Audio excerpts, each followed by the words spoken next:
Hi, Misha here, and last November, this rifle was released. The Arsenal SAM5. This is a milled receiver, machined receiver, AK, chambered for 5.56 NATO, 223 Remington as it's often called. And this is a true Bulgarian import, and the first, really, we've ever had. And up here is a gun that's been around for some time, the SA-RPK5, and you've seen both of these. And when we shot this one at the range trip in November, December, whenever it was, we lost our range footage. And I had really been wanting to get this gun, or had been hoping they would make this gun for some time. So I wanted to bring it back out again, even though we ended up not going to the range for various reasons for basically 3 months. So since I wanted to shoot this again and we'd have some range footage, I thought it might be fun to do kind of an FAQ about arsenals, specifically milled arsenals. Kind of condense some information, make it easier to find, and give some personal stories, some personal anecdotes about why this rifle, or at least this type of rifle, means so much for me. And also kind of talk about how I flirted with the idea of buying an SA-RPK5 for well over a decade before eventually pulling the trigger.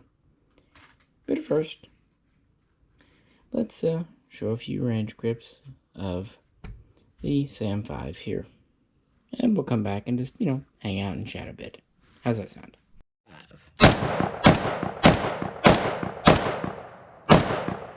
Let's try this enhanced trigger.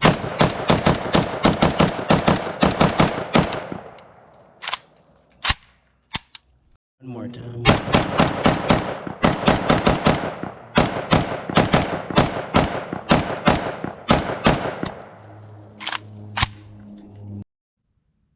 Okay, a couple of basics, just to reiterate. These are true machined receivers on both of these. They're not cast and then machined into final shape, which is kind of the trick that Century Arms and a few other companies pull to call it a machined receiver. They both have cold hammer forged barrels with chrome lined bores and gas chambers, gas cylinders. Of course, the SAM5 has a 16¼ inch barrel. The RPK5 has a 23¼ inch. These do not take stamped furniture for an AKM, AK-74. Pistol grips would be interchangeable. Upper handguards would be, but the lower handguard would not be, because a milled lower handguard, the square that goes into the receiver is a different shape than on a stamped. So you would need a specific lower for these. Likewise, they take stocks intended for a milled receiver. Easy to tell. These have a top and bottom tang. The bottom tang has 2 screws, so it's kind of your primary way of support. And the top has 1 screw. So a total of 3. It's also worth pointing out that they have more of a downward sweep. Now the original AK Type 3 with the woodstock really did sweep down. With newer guns like this, they do minimize it, but just by the nature of the tangs, it's still going to have some. They have the smooth top cover, which is kind of a thicker steel, and they have a true machined, not the stamped wire type guide rod. So, the differences. This is marked SAM5. This is SA-RPK5. Now, Arsenal out of Las Vegas did import milled guns early on. You had the SLR 101. Now the SA-93 and the SLR-95, those were actually different importers. Arsenal Incorporated came about around 1999 with the SLR-101. That was a true import. But for various political reasons, they started bringing over kits and assembling guns here on receivers that were brought over as raw forgings and then machined out in America to make them American receivers. This is where the SAM- or SA-RPK- comes from. Most were the -7, so 7.62x39, but a few were the -5 and 5.56. These were based on the newer Bulgarian select fire guns like the AR M1 and so on. They never did import a 5.56 milled before, although there was efforts that would have been the SLR 100, but that's a story for a different day. So they would bring over barrels, furniture, and they would assemble them here, and these had a very high degree of fit and finish, including kind of this glossy finish job. And this is really what gave Arsenal its name. And things worked really well until in 2005, the ATF, under the Bush administration, reassessed some things and decided that barrels should no longer be allowed in. The end result was, beginning in 2011, Arsenal reintroduced the SLR 101 as an import. These would come over with whole stocks, featureless, and then be modified here to give them things like bayonet lugs. Okay? Now that was changed to the SAM7R, SAM7R. There were a few reasons around the name change. One was just to kind of unify with the older milds. Another was because California banned the SLR, all of them by name, but did not ban the SAM, any of them by name. So by changing the name, they were able to get around this. So that's a good thing. And all of the milled imports were in 7.62x39. The SAM7R, the SAM7UF, the SAM7SF. And they never have done an RPK import. I had hoped for years that they would do a SAM5R. And last year, right around my birthday, with very little fanfare, they did. So, there were older guns, SA-M5, that were assembled here in the USA, like this SA RPK5. But we never got a true blue 100% import. Well, why did I want one so much? I have plenty of AKs, including some awesome ones in 5.56, like the Archer or the Burrell. I have a couple of Gleals. So why did I want SAM5? Those of you that have followed the channel for a bit know the answer, so bear with me. I first encountered milled arsenals around 2002, 2003. So this was still during the assault weapons ban. And they were very expensive back then, at least comparatively so, and based on a college student's income, or rather lack thereof. But the assault weapons ban was coming off by the end of 2004, and I kind of wanted to do something. Now, I already had a 7.62x39 AK in the Romanian SAR1. I would also soon pick up one of the Century M70 AB2 Zastava builds. Not built by Zastava, it was Zastava parts. So I had a couple of those. And for 5.45, I had an SAR2 from Romania. And I had this idea that it would be kind of fun, kind of neat, to have an AK in 5.56. Something a little different.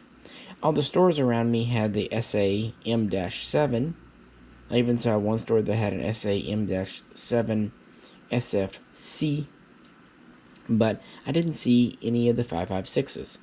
So I thought, well, I can get a mill gun for the first time, I can get an Arsenal for the first time, and I can get a 5.56 for the first time, and I would have time to save it up, because when they started taking orders in September, October of 2004 for, ban-free guns, it wouldn't be for a little bit, 2 or 3 months, that they would actually make delivery. So it would give me time to save up. Now, typically ban guns could have this muzzle brake on them, but it would not be removable. And they would not have the bayonet lug. And they would ship with usually a low cap mag. So the ban-free SA-M5, it came with 14mm threads, a removable sharp gill brake, an active working bayonet lug, and they would ship with 30-round mags. Now back then, they came with the longer NATO length stock. Little long for me. Also, it didn't have the storage compartment. But yeah.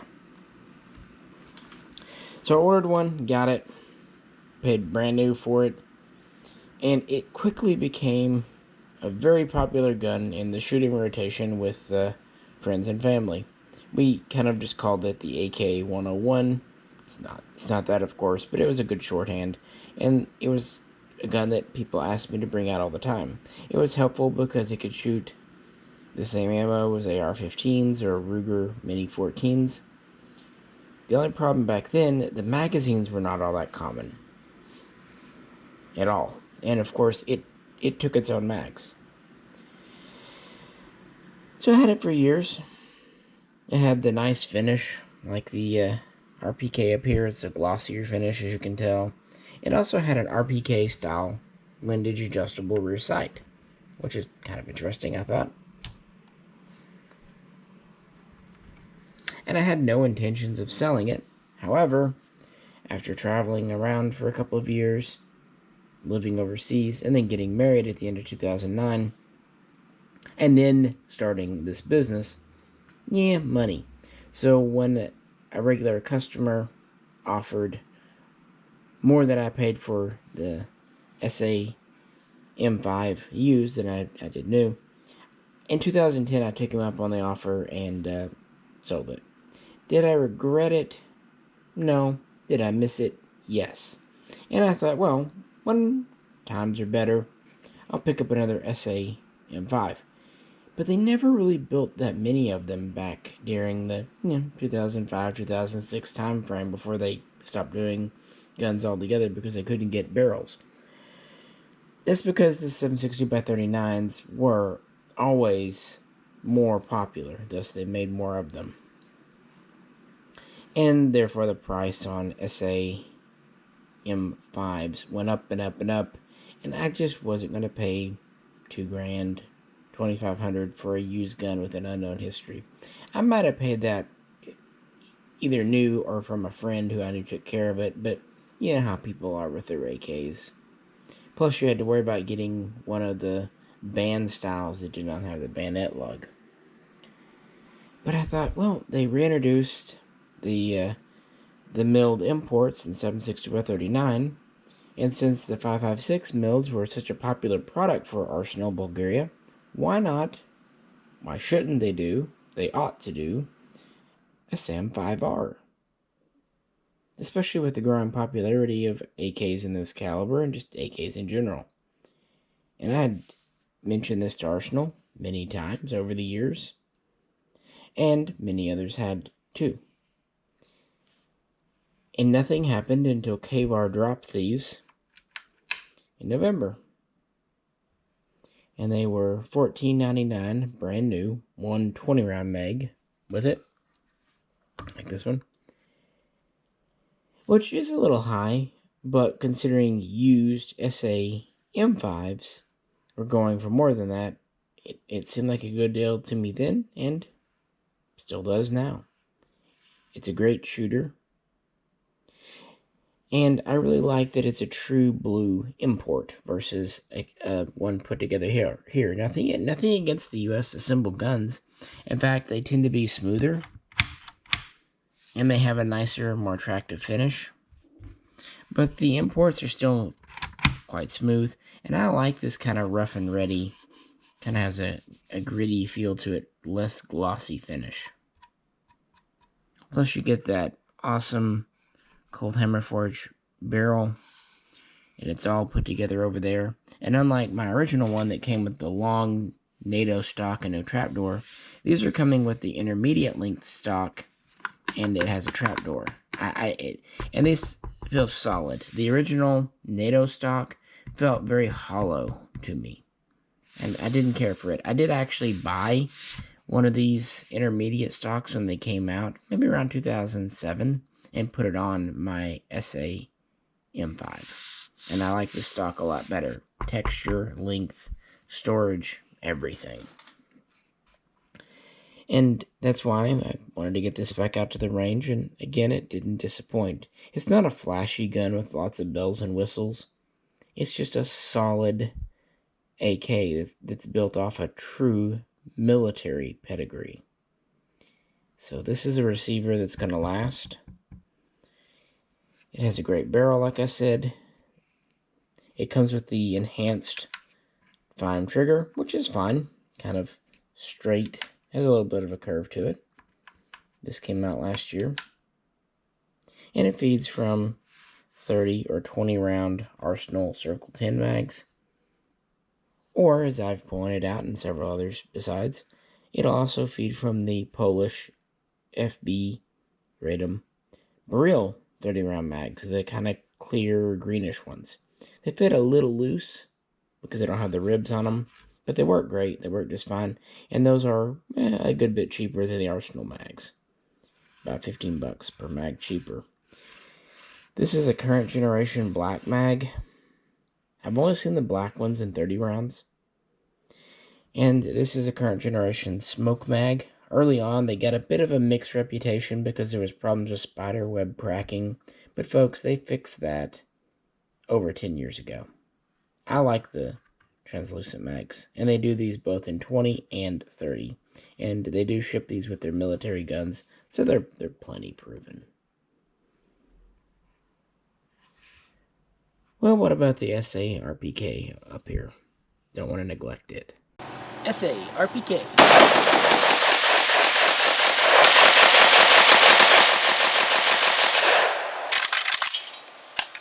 SA-RPK.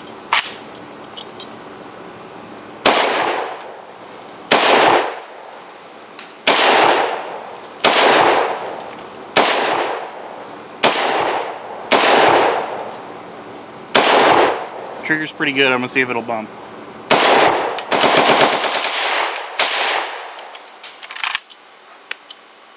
It will. This one I picked up a couple of Christmases ago. They were still available at the time, and the price was pretty steady. And originally I picked it up just to have it for a video, planning to resell it. But Jay and I both had so much fun shooting it that it just kind of ended up being a keeper. And since the SAM5 was not out then, or even rumored to be coming out, this really did fill that gap, that void left by my original SA-M5, because it was really the same gun, put together here in Vegas by some very nice, very talented gunsmiths. It just had a heavier and longer barrel with bipod, but otherwise pretty much the same. Now the RPKs were released initially back around 2002, 2003, still during the ban. There was, of course, the 7 in 7.62 by 39, and the 5 and 5.56. And at the time, they were all wood furniture. And the 7.62s always sold much better. Again, the 5.56s were always kind of second choice. And I did price them a few times over the years, but never pulled the trigger for one reason or another, even though I'm an RPK fan. They even did a version known as the SA RPK-3 in 5.45 by 39, but that was only out very briefly, like 2010, give or take, in small numbers. And they cost more than the others. The RPK-7s disappeared a long time ago, leaving the RPK-5s. Now, they did offer these with the black synthetic furniture for a little while. This is the current generation LMG furniture that Bulgaria ships. But in the last few years, it's only been the wood. But luckily, KVAR had a complete furniture set. So I thought, I'll get the set, take the wood off, resell the wood, because I've just never been a big fan of that very polished blonde wood look, and put this on. And I'm glad I did. We have a pretty standard looking lower handguard with heat shield, but keep in mind, even though it looks like a standard RPK lower, one meant for a stamped receiver RPK will not fit, because, at least not fit properly, because of the milled receiver. Likewise, the upper might look standard at first, but it's not. It actually flares out more, is more of an angular, triangular, even shape. So that's different. This is their so-called SAW ergonomic pistol grip. It's actually a piece I really like. Very comfortable. And this is their current buttstock, again meant for a milled receiver, so it has a top tang and a bottom one. Made of polymer. It even has the storage compartment for the cleaning kit in it, which is a neat touch. I put the 20 round mag in it because I thought it was interesting. It's not really an RPK, at least in military parlance. They just call this the LMG. It does have a heavier barrel than a standard, but if you notice it's not tapered and profiled the same as a standard RPK. It's really its own critter, and there's no cleaning rod under the barrel either. Instead, the cleaning rod is actually in the bipod legs. Here's the hollow one.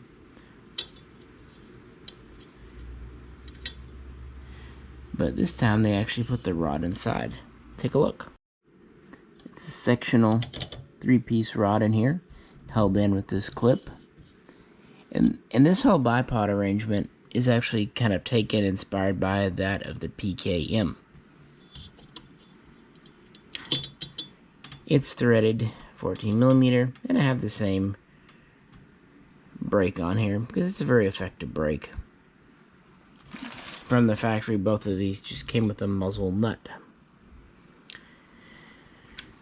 Yeah, here we are. Both still have the side rail. Again, receiver-wise, they're the same, except this receiver is technically machined out here in America, whereas the other one was done in Bulgaria.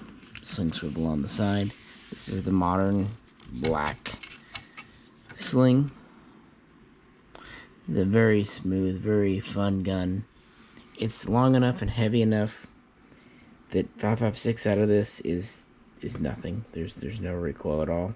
Even out of the shorter and slightly lighter SAM5, it's very, very mild. And you can, like it was years ago, use the same ammunition as for your AR or other 223 gun. And magazines, while they are expensive, are at least readily available. They've had the 20s and 30s in stock at KVAR for upwards of a year now. So you can always do that. Just nut up and buy a few. Or, get one of the Polish Baril mags instead. So magazines are more of a thing. And since these are based on military guns, they weren't just slapped together for the American commercial market. They have the dependability and the durability, the longevity of any military gun. Another question many folks have, what about a 5.45 Arsenal, stamped or milled? Extremely unlikely. In fact, in the milds, the only 5.45 milled that's ever appeared was that SA-RPK3, which was assembled here. Once upon a time, 20 years ago, there was a plan to do an SLR 102, a rifle like this, yet in 5.45, but it never made it past the prototype pre-production phase. And of course, Arsenal has done some stamped 545s, the SLR-105, SLR-104 series, but those are long gone too. Now, once Bulgaria joined NATO, once they left communism behind, they also left 545 behind. Same story with Poland. Instead, they've used a mix of 7.62 by 39 and 5.56 by 45 cartridges. So this is effectively what they replaced 545 with. When they needed a small diameter, high velocity, they made AKs in this caliber. So don't hold your breath for a 545. You could always look for one of the few little aces chambered for it, but the truth is that in America today, 5.56 is more practical than 5.45, but that's a discussion probably for another video. But yeah, I would not be looking for a SAM5 or whatever they want to call a 545 gun. That's just does not seem likely. I mean, I guess never ever say never ever, but yeah. But it is nice to have options. It really is. And I would love to see them do some different barrel lengths and configurations just to vary things up even more. You know, kind of like a CR and AK102 in a milled, or like that SA-M5 SFC I mentioned earlier. We'll see how they do. These were only available at KVAR, and they sold out very quickly. And I think they were definitely wanting to test the waters because historically, the 5.56 guns just did not do as well as 7.62 by 39. But maybe 2021 is the year for the 5.56 AK.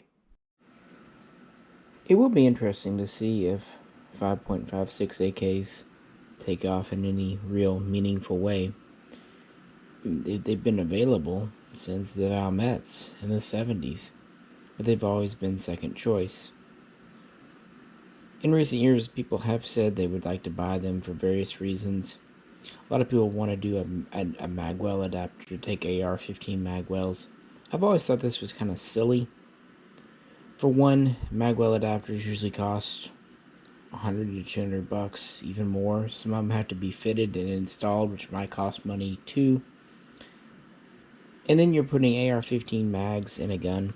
And granted, modern AR-15 mags are quite reliable, but it's not the best feature, because an AR mag has to have a straight top and then an angle halfway down.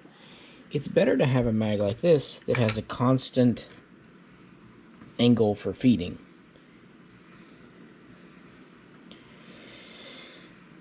And because it's an AK, you can't use the bolt hold open of an AR-15 mag anyway. I guess my point is, for what it would cost you to buy the magwell adapter and then a couple of mags or user mags, you could just buy 4 or 5 or 6 factory mags, be they Burrell or Arsenal, whatever. And then you would actually have the mag that was purpose-built for the gun. I don't know that an AR mag would really hurt reliability, but I do know it would not help it. These Arsenal mags and Burrell mags are great. They're military grade mags. So this is kind of my opinion there.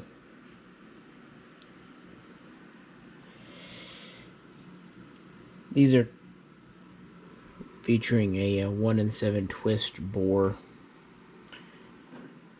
Other 5.56s like the Polish guns are 1-in-9. And there are quite a few interesting 5.56 AKs coming out or already on the market. We have the Mini Burrell pistol. We have the WBP in 223. From Yugoslavia, well, former Yugoslavia, Serbia, we have the M85 pistol. And there's to be a new M90 rifle. Kalashnikov USA and Palmetto State PSA have both talked about doing a 223 AK. Heck, even Century has said they want to do a 223 AK, but it would be a Visca or RAS, so you know how we feel about those. And there are always the IWI Galil Aces, if you want to consider those AKs. So now with the Arsenal SAM5, not to mention the older SLR 106s, even though they're out of print right now, there are some good options floating around if you think about it. So people are serious about purchasing and supporting AKs in this caliber. 2021 could be the opportunity. Regardless, ever since my original, I've always liked this design in this caliber. And in most ways, I really do prefer this SAM5 to my original SA-M5. If anything else, because it is a true import and because it comes with the stock that I like better. And likewise, even though I really kind of was hoping to get a SA-RPK7 and was holding out for that, once I actually got an SA-RPK5, I really like it. It's a lot of fun to shoot. Perhaps even more so than one in 760x39 could have been. So it went from being one that I was planning on moving to one I have kept for coming up on a couple years now. Good guns. Solid guns. Check them out. Or maybe give some other AK in 5.56 223 a try. I get it. I was reluctant for several years to get into it as well. I had the attitude that AKs are meant to be in 760x39 or 5.45x39. And I still kind of feel that way in the sense, if you're talking about just a commercial rework of a different gun that's really not done to military standards. For example, the old Remain SAR3, it wasn't always up to scratch. But when you get guns that are actually based on military offerings like these, that have gone through the testing and trials and just are built by dependable parts, and that you can also get spare parts for example, extractors and firing pins, because they have been mass produced for military users, then I have a lot more confidence and interest, because I'm not really here for collecting primarily, certainly not for AKs. I do like them, I do like collecting them, but all of my AKs, all of Jay's AKs, they're for shooting, because that's kind of the point. So if it's not really shootable, my interest really wanes with it, with a few exceptions. Anyway, I just wanted to get this out to the range, and I thought, well, why not do a revisit, a retrospective on this gun, answer a few questions that seem to routinely pop up about these guns, and just hang out with you fine folks for a little while. If there are any questions you have, post them in the comments, and I will do my best to answer or find you an answer. And if I don't know, I'll just be honest and say, I don't know. And, yeah. Suppose that is it, folks. If you could, like and share and subscribe. And if you'd like to help support the channel, please check out the link to our Patreon page. This is Misha, and also on behalf of Jay, we'll catch you very soon next time.